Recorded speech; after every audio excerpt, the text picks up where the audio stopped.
Subscribe कीजिए digital English गुरुजी channel को और बेल आइकन को दबाइए कॉम्पिटिटिव इंग्लिश वीडियोस अलर्ट सबसे पहले पाने के लिए। Hello everyone, welcome to our Digital English Guruji official YouTube channel. My name is Andy Dixit and I am going to teach you the fourth part of verb.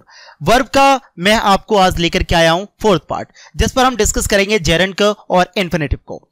Last video lectures में आपने पढ़ा participle non finite verb के बारे में, किस तरीके से sentence frame होते हैं, किस तरीके से इसको जरूरत होती है। सेंटेंस हम फ्रेम करना इजीली सीख जाएंगे तो कॉमन एरर अपने आप आ जाएगा, बिकॉज कॉन्सेप्ट पर ध्यान दीजिएगा। तो चलिए शुरू करते हैं।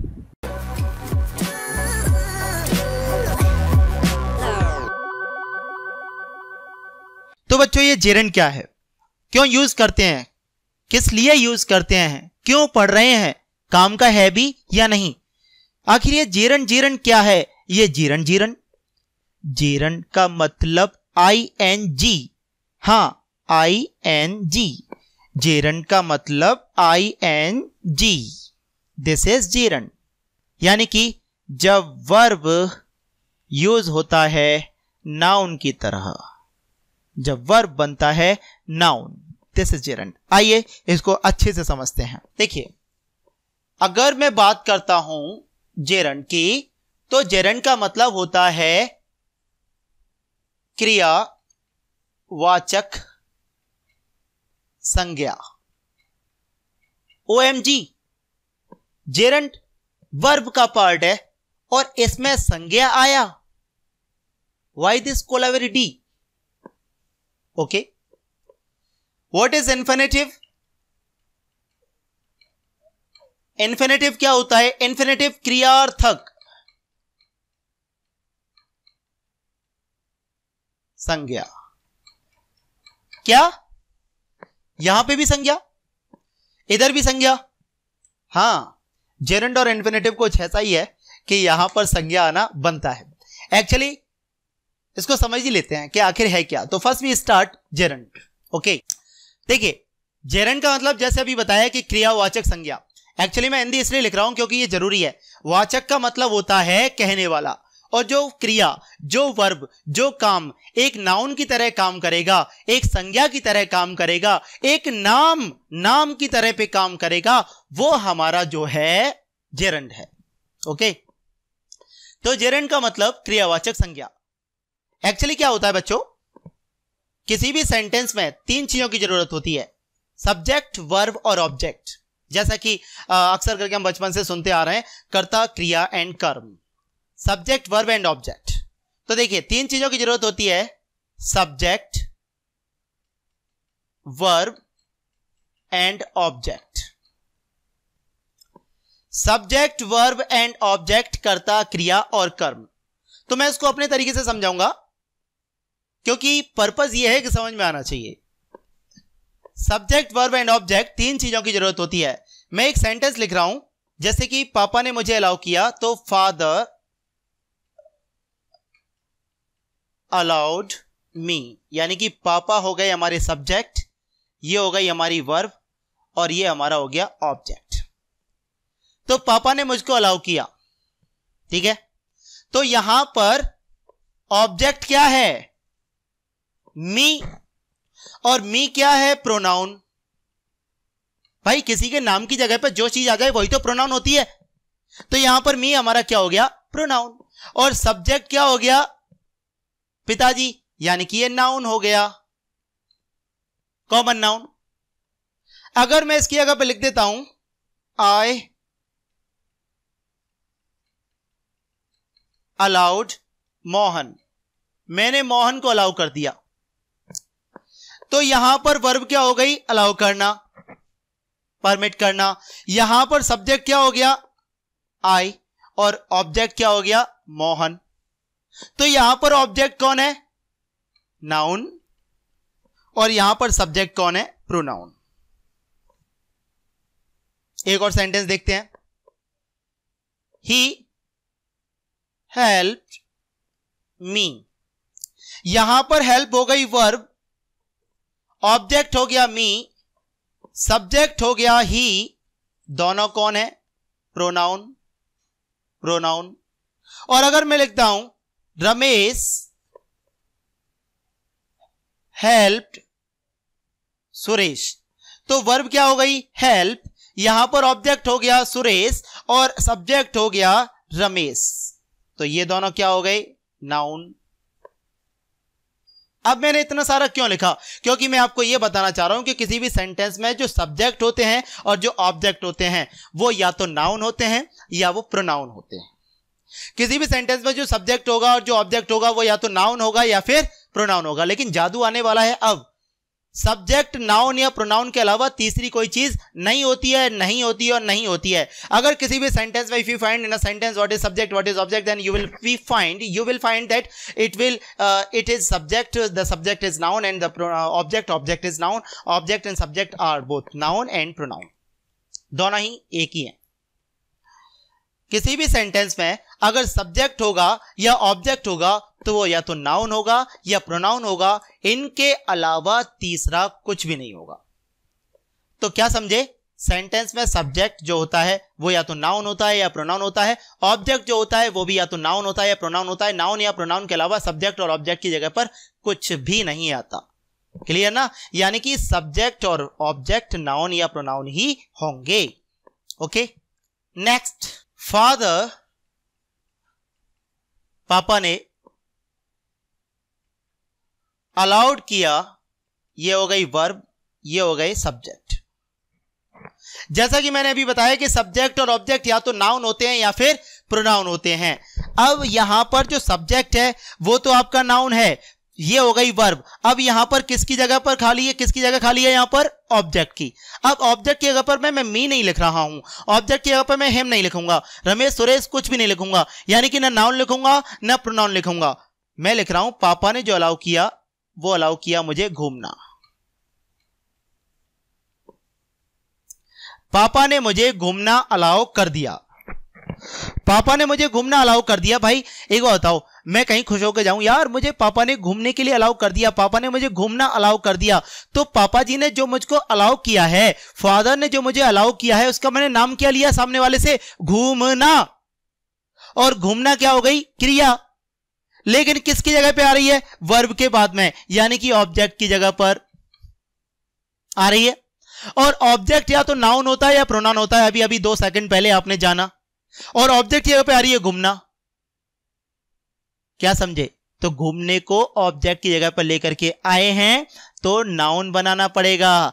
प्रोनाउन बन नहीं सकता घूमने का। सोचो, बन सकता है प्रोनाउन घूमने का? क्या होगा? नहीं होगा ना। नाउन बनाना पड़ेगा। और नाउन बनाइए घूमने को। और वर्ब किसी सेंटेंस में एज अ नाउन यूज हो, यानी कि सब्जेक्ट या ऑब्जेक्ट की तरह यूज हो, तो आईएनजी लगा दो, जीरंड बना दो, यानी कि उसको नाउन बना दो बच्चा। Then simple, father allowed walking. पापा ने जो मुझे अलाउ किया है वो क्या है? घूमना। यानी कि यहां पर घूमना जो है वो ऑब्जेक्ट की जगह पर आ रहा था। ओके ना? ऑब्जेक्ट की जगह पर घूमना आ रहा था। ऑब्जेक्ट या तो नाउन होता है या प्रोनाउन होता है, घूमना वैसे वर्ब है। तो जब उसको हम बनाएंगे, ऑब्जेक्ट की जगह पे आ रहा है तो नाउन बनाना पड़ेगा, क्योंकि ऑब्जेक्ट या तो नाउन होते हैं या प्रोनाउन होते हैं। तो उसको आईएनजी लगा करके हमने जेरंड बना दिया। यानी कि व्हाट इज जेरंड? वर्ब को आईएनजी लगा करके और नाउन बना देना। द प्रोसेस जहां पर हमें वर्ब जो है मिलती है या तो सब्जेक्ट के प्लेस पे या ऑब्जेक्ट के प्लेस पे। अब सब्जेक्ट और ऑब्जेक्ट नाउन होते हैं या प्रोनाउन होते हैं, और मिली है उसकी जगह पर हमें वर्ब, तो हमें नाउन बनाना पड़ेगा, प्रोनाउन उसका बन नहीं सकता, ये आप भी जानते हो। तो वहां पर आईएनजी लगा करके उसको नाउन बना दो। वर्ब से नाउन बनाना जेरंड कहलाता है और कुछ नहीं होता। जैसे ये तो हो गया ऑब्जेक्ट के ऊपर, तो मैंने लिख दिया वॉकिंग। क्लियर? अगर मैं लिखता हूं तैरना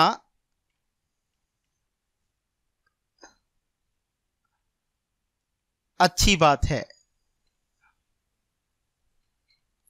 या तैरना स्वास्थ्य के लिए बहुत अच्छा है। तैरना सब्जेक्ट के प्लेस पर आ रहा है, एट फर्स्ट आ रहा है, नाउन के प्लेस पर आ रहा है। और तैरना वैसे है क्या? वर्ब। नाउन बना दो, स्विमिंग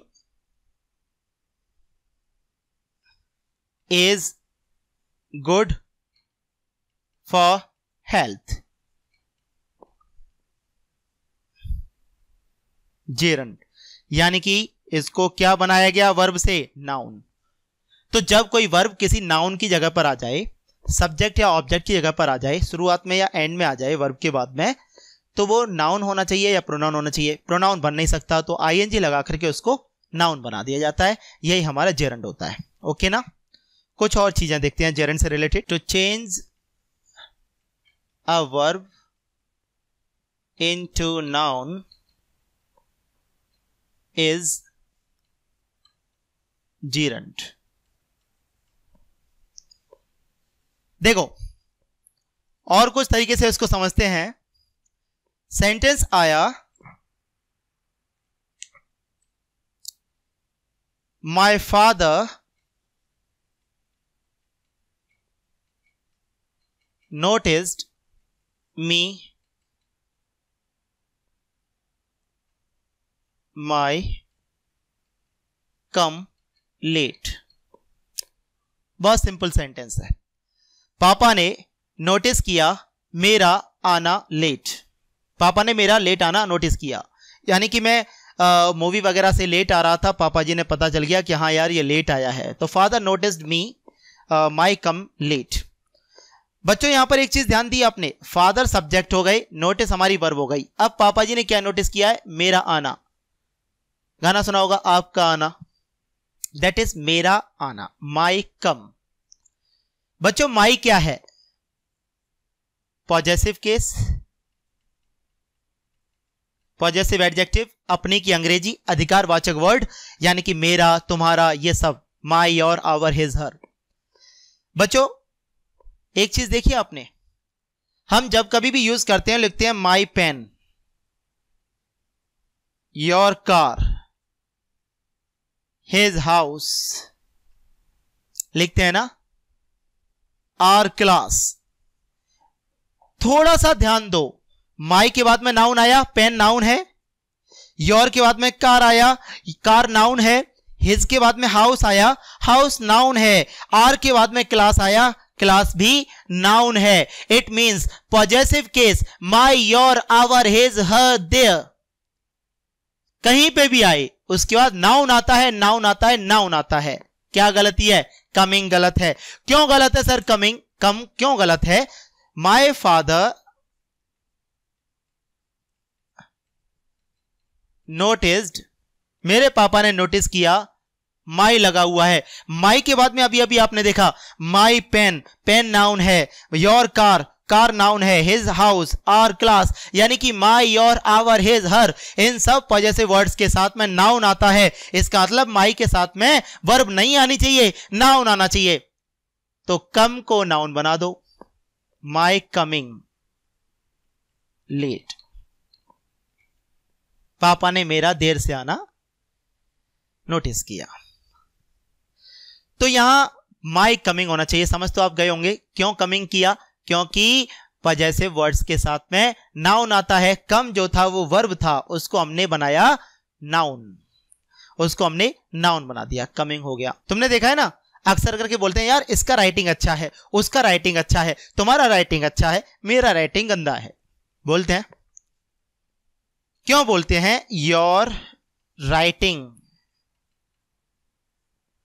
क्यों बोलते हैं your writing?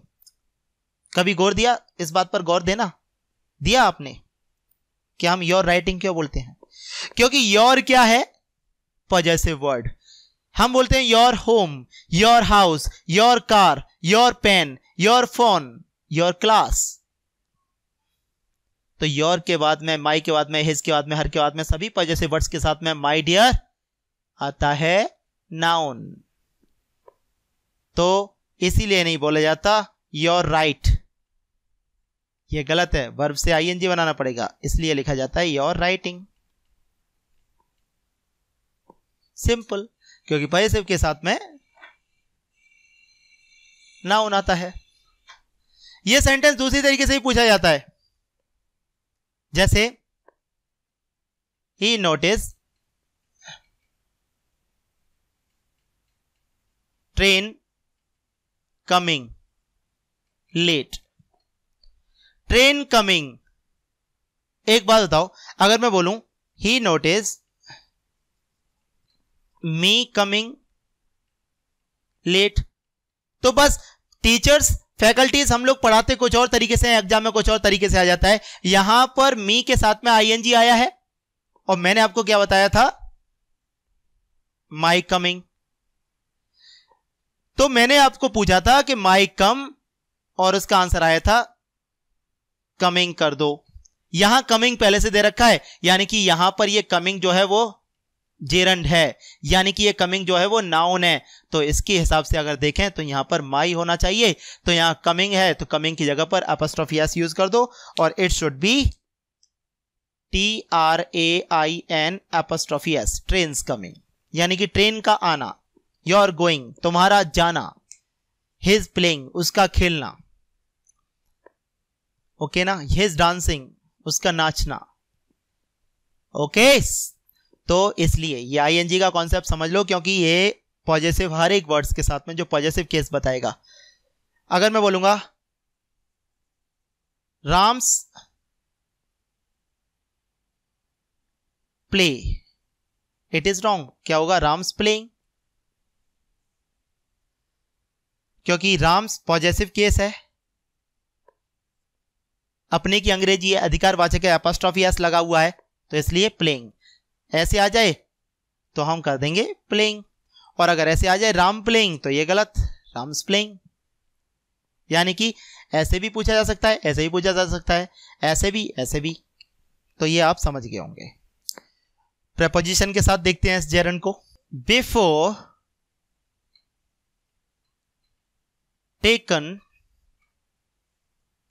My T, before taken T. Preposition के साथ देखते हैं इसको।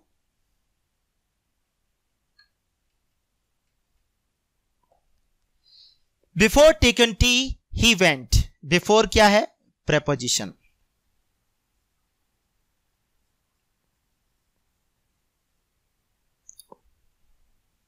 सुनो बच्चों, बिफोर आया, इसके साथ क्या आया, टेकन। आपने कभी नोटिस किया है प्रेपोजिशन क्या होता है? जब मैं प्रेपोजिशन टॉपिक कराऊंगा तो बहुत ही डिफरेंट तरीके से कराऊंगा, लेकिन आप इतना तो जान लो कि प्रेपोजिशन जितना जानते हो उसके हिसाब से। Preposition is a word which is used before a noun or pronoun to show its relation with another noun and pronoun.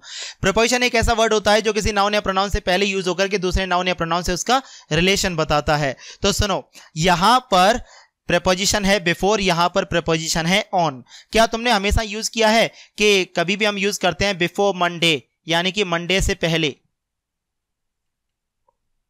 On the table, मेज पर। इन दिस हाउस, इस घर में। तो हमेशा हर एक प्रेपोजिशन, यहां प्रेपोजिशन कौन कौन से हैं, बिफोर, ऑन और इन। हर एक प्रेपोजिशन के बाद में क्या आया है, नाउन आया है, नाउन आया है, नाउन आया है। तो प्रेपोजिशन के बाद में भी नाउन आता है। जनरली ये कहते हैं कि बेटे प्रेपोजिशन के बाद आईएनजी लगा देना, प्रेपोजिशन के बाद आईएनजी लगानी चाहिए। ये जानो क्यों लगानी चाहिए, क्योंकि प्रेपोजिशन के बाद में नाउन आता है। तो अगर वर्ब आ गई है तो नाउन बना दो। देन सिंपल, बिफोर क्या है, प्रेपोजिशन, नाउन बना दो। टेकन का कर दो टेकिंग, ये बन गया जीरंड। यहां पहले से दे रखा है ऑन सेइंग, ऑन क्या है, प्रेपोजिशन, ये आपका हो गया जेरंड। क्लियर? तो ये था आपका जेरंड। अब डिस्कस करते हैं पार्ट इन्फिनेटिव पर। जेरंड आप समझ गए। एक बार मैं आपको बता दूं, जेरंड जो है वो सब्जेक्ट या ऑब्जेक्ट और वर्ब, ये तीन चीज आप समझते हो। किसी भी सेंटेंस में जो सब्जेक्ट और ऑब्जेक्ट होता है वो या तो नाउन होगा या प्रोनाउन होगा, लेकिन अगर उसकी जगह पर कोई वर्ब आ जाए तो वर्ब को नाउन बनाना पड़ेगा। यानी कि वर्ब जो है किसी नाउन के जगह पे आ जाए, उस जगह आना चाहिए था नाउन, लेकिन वहां पे आ गई वर्ब तो उसको नाउन बनाना पड़ेगा। और वर्ब से नाउन बनाना यानी कि उसमें आईएनजी लगा दो और वो जेरंड कहलाता है, उसका नाम होता है जेरंड, और वो आपका बन जाता है जेरंड यानी कि नाउन। इसीलिए इसका नाम रखा गया क्रियावाचक संज्ञा, यानी कि वो क्रिया जो संज्ञा का काम करे। यानी कि ये जेरंड जो है वो संज्ञा का काम करता है पर आईएनजी लग करके। ओके ना। अब दूसरी बात मैंने आपको बताई थी, माई, योर, आवर, हिज, हर। अगर ये कहीं भी दिखाई दें आपको, माई, योर, आवर, हिज, हर, ये वर्ड्स पॉजिटिव वर्ड्स अगर आपको कहीं भी दिखाई दें तो आप इनके साथ में हमेशा आईएनजी लगाना, क्योंकि आप सब जानते हो माई के साथ, योर के साथ, हिज के साथ, हर के साथ हमेशा नाउन आता है, जैसे your pen, his pen, her house, her bag, her clothes, तो वहां पर जो है नाउन आता है। अगर मैं यूज कर दूंगा योर वेंट तो ये गलत है, हम बोलेंगे योर गोइंग, क्योंकि योर पजेसिव वर्ड है, उसके साथ में वेंट या गो जो भी है उसको नाउन बनाना पड़ेगा, क्योंकि उसके बाद नाउन आता ही है, और नाउन बनाना यानी कि आईएनजी लगा दो, बन जाता है। तीसरा हमने पढ़ा था प्रेपोजिशन। अगर आपको किसी भी सेंटेंस में प्रेपोजिशन दिखाई देता है, प्रेपोजिशन के बाद में वर्ब दे रखी है फर्स्ट फॉर्म में, सेकंड फॉर्म में, थर्ड फॉर्म में, कोई भी चिंता मत करना, आंख बंद करके आईएनजी ही आएगा। क्योंकि आईएनजी क्यों आएगा? क्योंकि प्रेपोजिशन नाउन को कनेक्ट करता है, और प्रेपोजिशन के बाद नाउन ना देकर के वर्ब दे दिया, क्या बना दो? नाउन बना दो। तो जहां कहीं भी वर्ब नाउन के प्लेस पर आएगी, आईएनजी लगा करके उसको नाउन बना दो, या जेरेंट हो जाएगा। Okay, thank you. देन हम डिस्कस करते हैं इन्फिनेटिव को। ओके, थोड़ा सा पार्ट में ही। Infinitive, infinitive it means to and first form of the verb, to and first form of the verb. Okay, क्रियार्थक संज्ञा। इन्फिनेटिव काम कैसे करता है? ये देखो, ये पर्पज को कनेक्ट करता है। किसको कनेक्ट करता है? पर्पज को। सेंटेंस आया, I went to Agra, I want to see the Taj. मैं आपको सेंटेंस फ्रेम करना बता रहा हूं। पहले सेंटेंस में क्या हुआ? मैं आगरा गया। दूसरे सेंटेंस में क्या यूज हुआ? मैं ताजमहल देखना चाहता था। तो यहां पर आगरा जाने का पर्पज क्या है? ताजमहल देखना। तो I went to Agra, I want to see the Taj. तो यहां पर आगरा जाने का पर्पज है ताजमहल देखना। बस फर्स्ट सेंटेंस से सेकंड सेंटेंस में से पर्पज लेकर के कनेक्ट कर दो। सेंटेंस हो जाएगा, I went to Agra to see the Taj, यानी कि to and first form of the verb is infinitive. दूसरे सेंटेंस में समझते हैं, गिव हिम अ चेयर, उसको एक चेयर दे दो, he will sit on it, वो इस पर बैठेगा। पहले सेंटेंस में हम किसके बारे में बात कर रहे हैं? भैया उसको चेयर दे दो। दूसरे सेंटेंस में हम किसके बारे में बात कर रहे हैं? वो इस पर बैठेगा। चेयर देने का पर्पज क्या है? केवल बैठना। वहां पे तो ऑलरेडी टू था, यहां पर टू नहीं है, लेकिन कनेक्ट करेंगे टू से पर्पज को। ये हो जाएगा, give him a chair to sit, उसको बैठने के लिए चेयर दे दो, यानी कि to and first form of the verb is infinitive. Clear ना? तो ये था आपका इन्फिनेटिव जो पर्पज होता है, और ये था आपका जेरेंट। ओके, एक और समझ लेते हैं। He has 3 daughters.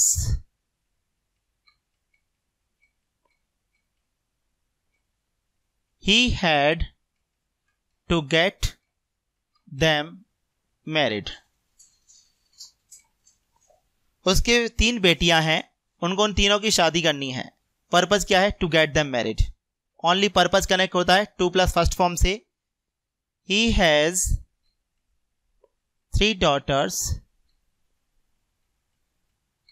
to get them married. Okay? तो जोर से बोलो, जय माता दी। It is the use of infinitive and gerund. एक और बात, अक्सर करके ये भी कहा जाता है, और ये सही भी है जो मैं बताने जा रहा हूं, लेकिन हम डिस्कस करेंगे उसको डिफरेंट तरीके से, कि जहां कहीं पे टू आ जाएगा, टू एंड फर्स्ट फॉर्म, वहां आईएनजी नहीं होगा, आईएनजी आ जाएगा तो टू एंड फर्स्ट फॉर्म नहीं होगा। यानी कि सीधा सा मतलब, अगर मैं यूज करूं आई वांट टू प्ले, तो वांट टू प्ले होगा, वांट टू प्लेइंग नहीं होगा। क्लियर ना? एक्चुअली ये तो बताया जाता था इस तरीके से, लेकिन क्वेश्चन इसके आते हैं कि अ फ्यू वर्ब्स, यानी कि कुछ वर्ब्स ऐसी सेलेक्टेड होती हैं, कुछ वर्ड्स ऐसे सेलेक्टेड होते हैं जिनके साथ हमेशा जेरेंट ही आना चाहिए, यानी कि आईएनजी ही आना चाहिए। तो अगर उनके साथ दे दिया जाता है टू एंड फर्स्ट फॉर्म। अगर बच्चे को नॉलेज होगा तो करके आएगा सही, नहीं तो नहीं। कुछ वर्ड्स ऐसे होते हैं जिनके साथ में टू एंड फर्स्ट फॉर्म ही आना चाहिए, लेकिन उनके साथ दे दिया जाता है आईएनजी। पढ़ने में भी अच्छा लगता है, then simple there is no error, लेकिन एरर होता है क्योंकि उनके साथ डिफरेंट आना चाहिए था। तो अ फ्यू वर्ड्स जिसके साथ ओनली जेरेंट आना चाहिए, यानी कि आईएनजी आनी चाहिए, उन वर्ड्स पे भी हम डिस्कस करेंगे। और अ फ्यू वर्ड्स जिसके साथ only to and first form आना चाहिए, उसके साथ भी हम उसको डिस्कस करेंगे इस वीडियो के बाद वाले वीडियो में। ओके, तो वो वीडियो का जनरली थंबनेल और नाम भी होगा इसी तरीके से कि a few words with them we use gerund and a few words with them we use infinitive. उसके बाद में जो आपका लेक्चर वीडियो आएगा उसमें हम participle, present participle, perfect participle, past participle और आपका इन्फिनेटिव और जेरंड से कॉमन एरर्स को सॉल्व करेंगे, सेंटेंस इंप्रूवमेंट को सॉल्व करेंगे यहीं पर इसी वीडियो में। और नेक्स्ट वीडियो आपका हो सकता है इसके एक्सरसाइज से पहले का आ जाए, वो किसी अनदर टॉपिक से आ जाए। ओके डियर स्टूडेंट्स, कुछ स्टूडेंट्स जनरली ये भी कह रहे थे कि थोड़ा सा वीडियो लेंथी हो रहा है, तो हम उसको ब्रीफ में कर रहे हैं, हम उसको छोटा कर रहे हैं। तो आप बिल्कुल भी बने रहना हमारे साथ में और इस चीज़ को एंजॉय करना, इंग्लिश कॉन्सेप्ट्स को एंजॉय करना। सबसे पहले फ्रेमिंग करना सीखना, उसके बाद में जज करना कि आखिर जब हमें फ्रेमिंग करना आ ही जाएगा, सेंटेंस स्ट्रक्चर पता चल जाएगा, तो हम ईजिली उसमें से एरर को भी फाइंड आउट कर सकते हैं। अगर मुझे सेंटेंस के कॉन्सेप्ट्स भी नहीं पता होंगे तो मैं एरर को कभी भी चीज़ों को फाइंड आउट नहीं कर सकता, क्योंकि अगर मैं उन सारे वर्ड्स को आपके सामने लिखा दूं ना कि उनके साथ में जेरंड आता है तो वो वर्ड्स ये हैं, इनके साथ में इन्फिनेटिव आता है वो वर्ड्स ये हैं, तो अगर रटोगे तो नहीं हो पाओगे। हम उनको विद कॉन्सेप्ट्स लेकर के चलेंगे और इजीली आप उसको अप्रोच कर लोगे।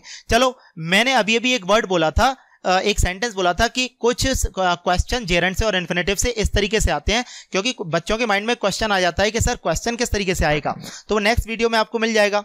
तो एक क्वेश्चन आता है कि सर क्वेश्चन किस तरीके से सेट होगा, तो मैंने अभी जो सेंटेंस बोला कि a few words with them we always use gerund. कुछ वर्ड्स ऐसे होते हैं जिसके साथ हमें हमेशा जेरंड ही यूज करना होता है, तो उनका एक एक एग्जांपल हम समझ लेते हैं। जैसे बच्चों एक वर्ड है, समझ लेते हैं। जैसे बच्चों एक वर्ड है स्टॉप। स्टॉप के साथ में हमेशा आईएनजी आना चाहिए, यानी कि जेरंड ही आना चाहिए, जेरंड ही आना चाहिए स्टॉप के साथ में। और एक वर्ड आता है इन एडिशन टू या विद अ व्यू टू। इनका मतलब होता है के उद्देश्य से, इनके साथ हमेशा जेरंड ही आना चाहिए, यानी कि आईएनजी ही आना चाहिए। तो जैसे सेंटेंस आया, my car began to make an extraordinary noise so I stop to see what it was. Then if we have idea then where we use appropriate words and all, then simple we easily approach the error in the sentence. In first part, my car began to see an extraordinary noise. It's the second part, so I stopped to see what it was. Okay, to find a common error we will start from the very first, but before it generally we must know then what is we learning. Then simple stop we are learning gerund, यानी कि a few words जिनके साथ में हम हमेशा ing use करते हैं। Stop के साथ में जैसा कि मैंने बताया कि अभी कि a few words जिनके साथ में हमेशा ing यूज होता है, कुछ वर्ड्स जिनके साथ में हमेशा to plus first form use होता है, और कुछ वर्ड्स जिनके साथ में ना तो ing आता न टू प्लस फर्स्ट फॉर्म आता, केवल और केवल फर्स्ट फॉर्म आता है, वर्ब की फर्स्ट फॉर्म आती है। तो जैसा भी मैंने बताया कि स्टॉप उन वर्ड्स में से एक है जिनके साथ आप हमेशा जेरंड यूज करोगे, आईएनजी यूज करोगे। तो my car began to make an extraordinary noise so I stop to see. देखने में बिल्कुल सही लग रहा है, लेकिन ये वाला पार्ट आपका गलत है, क्योंकि स्टॉप एक ऐसा वर्ड है जिसके साथ हमेशा जेरंड आना चाहिए, तो यहां पर होना चाहिए seeing. I stopped seeing what it was, यानी कि I stopped seeing what it was, तो वहां पर stop seeing देखने में थोड़ा सा कुछ अटपटा लग रहा है। हम बोलते हैं stop to see, लेकिन वो stop to say नहीं होना चाहिए, वो stop seeing होना चाहिए, बिकॉज stop के साथ हमेशा ing यूज करते हैं। तो ऐसे बहुत सारे वर्ड्स हैं जिनके साथ हमें हमेशा जेरंड यूज करना है। ऐसे ही in addition to, with a view to, इनमें से एक वर्ड लेते हैं स्टूडेंट्स केम। स्टूडेंट जो है वो मुझसे मिलने के उद्देश्य से आए। स्टूडेंट्स सब्जेक्ट हो गया, came I with a view to meet me, मुझसे मिलने के उद्देश्य से। वैसे तो अभी आपको रटा रटाया बता दिया कि सिंपल इन एडिशन टू या विद अ व्यू टू के साथ में हम हमेशा आईएनजी यूज करेंगे। और उससे पहले जब हमने इन्फिनेटिव बताया था तो ये भी बताया था कि टू के साथ हमेशा फर्स्ट फॉर्म आता है, टू के साथ कभी भी आईएनजी नहीं आता। लेकिन माय डियर यहां पर आईएनजी आएगा, यहां हो जाएगा मीटिंग, और ना ये टू काटने की गलती मत करना, क्योंकि टू भी रहेगा, क्योंकि उससे पहले जब मैंने जेरेंट समझाया था तो ये भी बताया था कि प्रेपोजिशन के साथ हमेशा आईएनजी आता है, और टू यहां पर with a view two is a complex preposition, एक प्रेपोजिशन है और प्रेपोजिशन के साथ हमेशा आईएनजी आता है, तो टू भी रहेगा और मीटिंग भी रहेगा। क्लियर? तो कुछ वर्ड्स जिसके साथ हमेशा आईएनजी यूज करते हैं, कहां पर टू के साथ में भी आईएनजी यूज होता है, कहां पर बिना आईएनजी बिना फर्स्ट फॉर्म के हम वर्ड्स को यूज करते हैं, यानी कि विदाउट जेरेंट और विदाउट इन्फिनेटिव, और कहां पर टू प्लस फर्स्ट फॉर्म। तो ये सारे वर्ड्स को हम नेक्स्ट वीडियो में देखेंगे। तो यहां पर आपने देखा कि विद अ व्यू टू, अगर इसकी जगह इन अ एडिशन टू भी होता तो भी हम यूज करते, he came in addition to meeting, to playing, तो यहां पर हम यूज करते। एक्चुअली इसको और समझ लो, what is where we use to as a preposition और where we use to as a infinitive. मैंने यूज किया आई वांट टू प्ले, तो वर्ब से पहले जो आता है ये जो है इन्फिनेटिव है, यानी कि ये इन्फिनेटिव है, to plus first form of the verb, ये हमारा इन्फिनेटिव हुआ। और अगर मैं यूज करूंगा I went to my home, मैं अपने घर गया, तो होम हमारा क्या हो गया? नाउन। नाउन से पहले जो आता है ये प्रेपोजिशन होता है।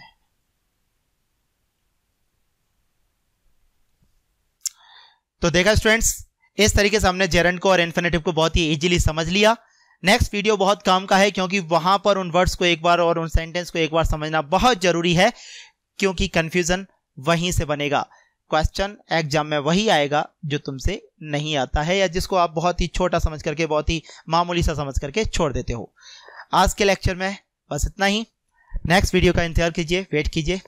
Good luck, all the very best. और हाँ, वीडियो पसंद जरूर आया होगा, आप प्लीज इसको लाइक कीजिए, शेयर कीजिए, सब्सक्राइब कीजिए। लाइक कीजिए, शेयर कीजिए, सब्सक्राइब कीजिए, प्लीज कर दो यार।